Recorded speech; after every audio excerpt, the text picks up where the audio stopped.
E aí, pessoal, tudo bem? Aqui é o professor João. Hoje a nossa aula é sobre lei de Hess, o último tópico da termoquímica. Vocês podem perceber que a gente está com um layout diferente aqui na apresentação da aula, né? Espero que vocês curtam esse novo formato aí, beleza? Então, bora começar a nossa aulinha. Bom, então a lei de Hess, ela nos diz que a variação de entalpia de uma reação química, ela independe do número de etapas em que ela ocorre, beleza? Ou seja, ela vai depender apenas do início e do final da reação química. Como assim? Veja só esse gráfico.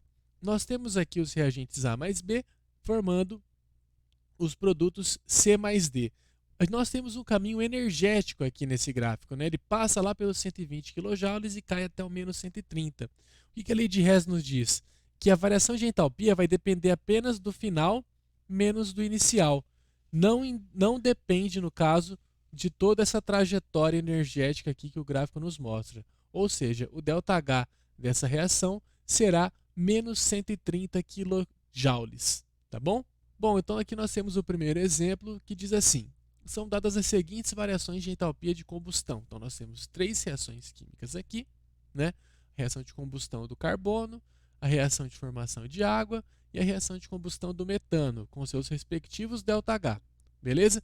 Considerando a formação do metano, que é essa reação química aqui, a quantidade em quilocalorias em valor absoluto envolvido na formação de um mol de metano é. E aí nós temos aqui 5 alternativas, tá bom? O que a gente vai ter que fazer nesse exemplo? A gente vai ter que descobrir o valor do ΔH dessa reação aqui. E como que a gente vai descobrir o valor de ΔH dessa reação? Utilizando, né, trabalhando com essas três etapas. Então, basicamente, o exercício deu uma reação global e deu três etapas em que ocorre essa reação. A gente vai ter que trabalhar com essas três etapas até chegar na reação global. Chegou na reação global, a gente consegue encontrar o ΔH. Vamos lá ver o que a gente vai ter que fazer. Olha só. Vamos começar pelo carbono, que é o primeiro elemento químico da reação global. O carbono na reação global aqui, ele é um reagente. E nessa primeira etapa nós temos o carbono, e o carbono também é reagente, ou seja, a gente não precisa mexer em nada nessa reação química, porque o carbono está exatamente da forma como ele deve estar na etapa global. Beleza? O segundo elemento químico é o hidrogênio. Elemento químico não. A segunda substância química é o hidrogênio, que é o H2. E aqui o hidrogênio ele é um reagente. Se a gente analisar a segunda etapa aqui, a segunda reação química, nós temos o hidrogênio também e nós temos o hidrogênio também como reagente, ou seja, por enquanto está beleza. Qual que é a única diferença? É que na reação que a gente quer chegar, nós temos 2 mols de hidrogênio e aqui eu tenho 1 mol só. Ou seja, para igualar aqui, para eu conseguir chegar a esses 2 mols, eu vou ter que multiplicar essa reação inteirinha por 2, inclusive o seu ΔH, ok? E para fechar, na reação global que eu quero chegar, eu tenho CH4 como produto. Na terceira etapa eu tenho o CH4, só que o CH4 aqui ele é um reagente, ou seja, ele não está do lado certo da reação.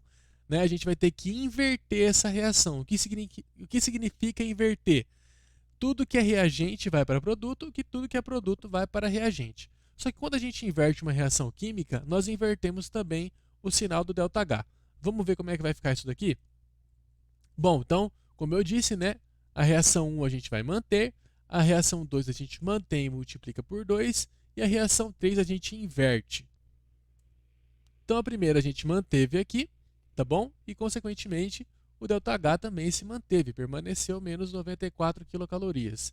A segunda reação, a gente multiplicou por 2, ou seja, quando a gente multiplica a reação toda por 2, o seu ΔH também é multiplicado por 2. Então, antes ele era menos 68, agora ele ficou menos 136, porque a gente teve que multiplicar a reação por 2. E a reação 3 a gente inverteu. Como a gente inverteu a reação, nós invertemos também o sinal do ΔH. Ele era menos 212 e vai para mais 212. Então, somando as três reações químicas, a gente pode perceber o seguinte. Aqui nós temos o CO2 gasoso como produto e aqui nós temos o CO2 gasoso como reagente. Podemos cancelar esses dois CO2 aqui. Aqui nós temos duas águas como produto, duas águas como reagente. Podemos cancelar essas águas aqui também, certo? Aqui nós temos um oxigênio aqui como reagente, outro oxigênio aqui como reagente. Ou seja, desse lado da reação, nós temos 2 mols de oxigênio como reagente. Desse lado da reação também nós temos 2, ou seja, a gente consegue cancelar esses oxigênios. Então, somando tudo agora, nós temos o carbono sólido mais 2 hidrogênios gasosos produzindo 1 mol de CH4. Chegamos exatamente naquela reação global que a gente queria.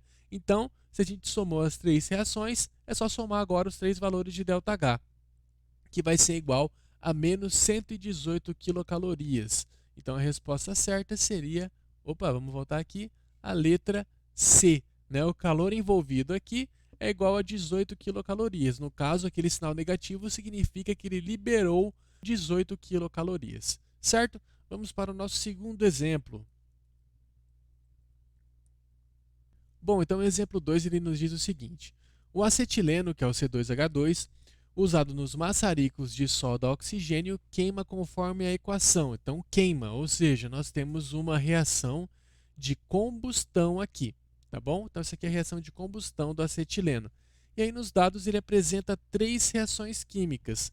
Ou seja, nós teremos que aplicar a lei de Hess aqui até chegar nessa etapa global da reação e encontrar a variação de entalpia para a reação de combustão do acetileno. É isso que o exercício está nos pedindo, beleza? Então vamos verificar aqui. Ó. O acetileno, que é o C2H2, na reação global, ele é um reagente. E nessa primeira etapa aqui, a gente percebe que ele é um produto. Ou seja, a primeira reação química a gente vai ter que inverter, beleza? Na segunda reação química, a gente nota a presença de água. E a água aqui ela é um produto. Lá na reação global que a gente quer chegar, nós temos também a presença de água e ela também é um produto. Ou seja, essa segunda reação aqui a gente não vai precisar mexer em nada. Ok? Agora, na terceira reação química, nós temos o CO2, que é o gás carbônico. E aqui nós temos 1 mol só de CO2 como produto. Na reação global que a gente quer chegar, nós temos também o CO2 como produto. No entanto, aqui nós temos 2 mols de CO2. Isso significa o quê? Que a gente não vai precisar inverter a terceira, só que a gente vai precisar multiplicar ela por 2. Ok? Então vamos lá resolver esse segundo exemplo agora.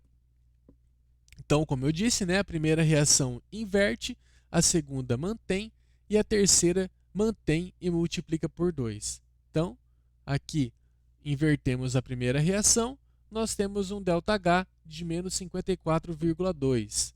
A segunda a gente manteve, então a gente mantém também o valor de ΔH, que é menos 68,3.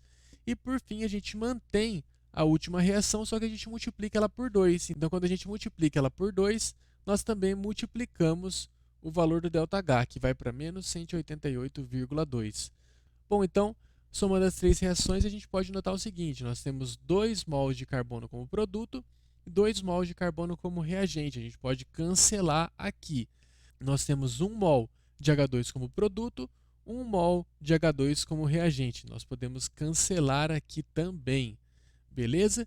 E não temos mais nada para cancelar, né? Então a gente tem aqui 1 mol de CO2, 2 mols de oxigênio aqui com meio mol, fica 2,5, né? Formando 2 mols de CO2 mais H2O. Chegamos então à etapa global, que era o que a gente tinha no item lá da reação, certinho?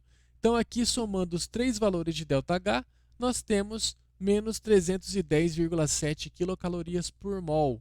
Ou seja, vamos retornar lá.